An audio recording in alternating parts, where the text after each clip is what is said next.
கர்த்தருடைய வார்த்தையை கேட்டு கொடுக்குற உங்களுக்கு ஒரு உதாரணத்தை சொல்றேன். ஒரு கருப்பு யானையை மட்டும் தயவு செய்து யாருமே நினைக்காதீங்க. அடுத்த விஷயத்த நான் உங்கள்கிட்ட தொடர்ந்து பேசுறேன். கருப்பு யானையை மட்டும் நினைக்காதீங்க.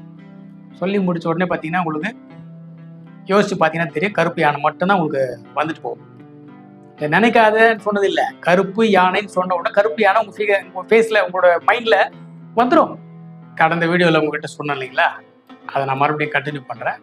குழந்தையோட வளர்ப்புல பிள்ளைங்க இப்போ நான் இன்றைக்கு கூட என் மகளோட கூட நான் வெளியில போயிட்டு வரும்போது என் பொண்ணு சொல்றா, நீ நிறைய படிச்சுட்டே இருப்பல டேடி, அதனால தான் எனக்கு படிக்க ரொம்ப பிடிக்குது. நான் ஒரு புக்கை கையில் எடுத்தேன்னா அதனால எனக்கு என்ன லாபம் நஷ்டம், அது எனக்கு சம்மந்தப்பட்டதா, அதெல்லாம் இல்லை.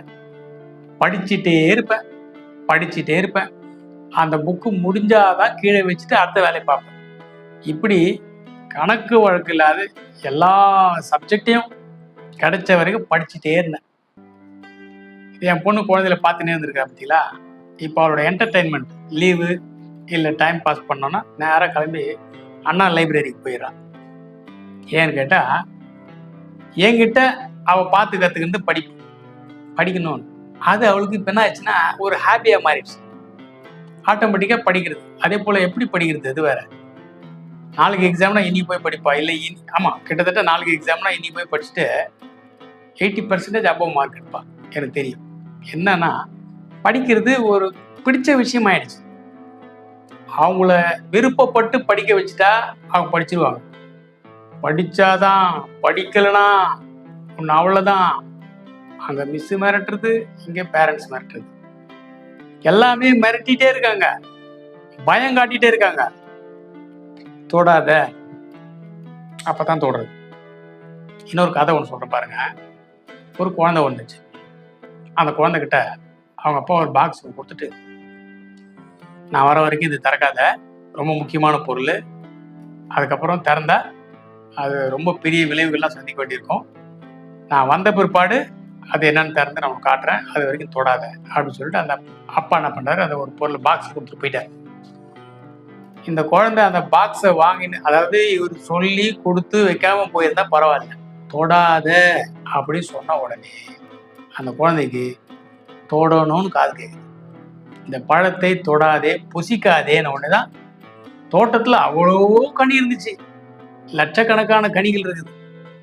இந்த கனி தான் சாப்பிடக்கூடாதுன்னு ஒன்று, அது மேலதான் கண் போகும். படிக்காத, தொடாத, இதை விளையாடாத, சண்டை போடாத, வாயாடாத, ஓடாத, குதிக்காத,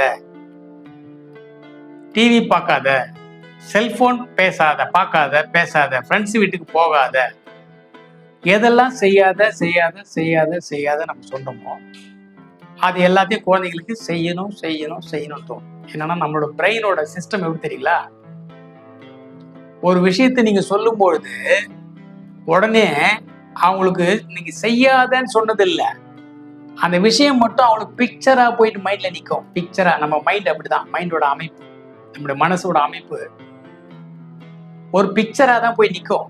உதாரணமா இப்போ கூட நான் உங்களுக்கு ஒன்று சொல்ல போறேன், அது உங்களுக்கு புரிஞ்சிடும்.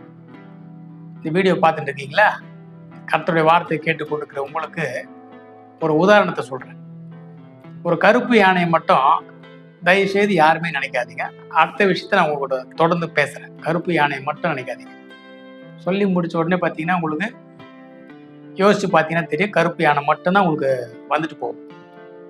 நினைக்காதன்னு சொன்னது இல்லை, கருப்பு யானைன்னு சொன்ன உடனே கருப்பு யானை உங்க ஃபேஸ்ல உங்களோட மைண்ட்ல வந்துடும்.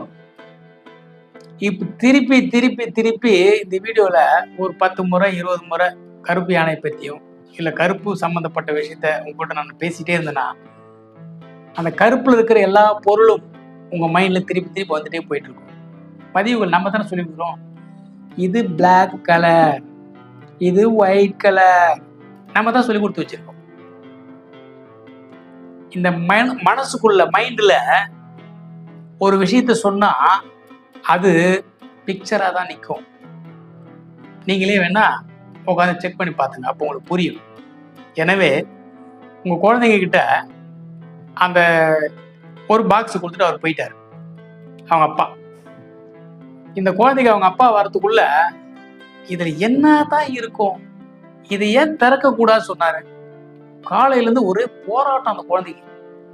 அதால் தலை வெடிக்குது. சில பேர் சில விஷயத்த வெளியே சொல்ல முடியும், சொல்லலைன்னா அப்படி தலை வெடிச்சிடும். பார்த்துக்கிறீங்களா? போய் முதல்ல சொன்னாதான், இல்லை தலை வெடிச்சிடும். அந்த மாதிரி இந்த குழந்தை அதை பார்த்தே அவனுக்கு சொல்லிட்டு ரொம்ப ஆசையா ஆர்வமா கிட்ட போகுது, தொட்டு பார்க்குறது ஓடியாது, கிட்ட போகுது, தொட்டு பார்க்குறது ஓடியாது. சரி, லைட்டா திறந்து பார்த்துட்டு விட்டுலான்னு சொல்லிட்டு திறந்து பார்த்தா ஓடி போச்சு எலி. அடுத்த வீடியோவில் பார்ப்போம். எலி போச்சா, எலி போனதால என்னாச்சு, அந்த குழந்தை கதை என்னாச்சு, அவங்க அப்பா என்ன பண்ணாரு, இது எல்லாத்தையும் அடுத்த வீடியோவில் பார்ப்போம். இது கதை சொல்ற நினைக்காதீங்க, இதுல முழுக்க முழுக்க கருத்து இருக்குது. புரிஞ்சவங்களுக்கு புரியும். இது தெள்ள தெளிவா தெரியும். ரொம்ப ஈஸியா குழந்தைகளை வளர்க்கலாம், ஈஸியா வளர்க்கலாம். இது ஒன்றும் பெரிய கஷ்டமே இல்லை. பிள்ளைகள் கர்த்தரால் வரும் சுதந்திரம். கர்த்தர் உங்களை ஆசீர்வதிப்பாராக. ஆமென்.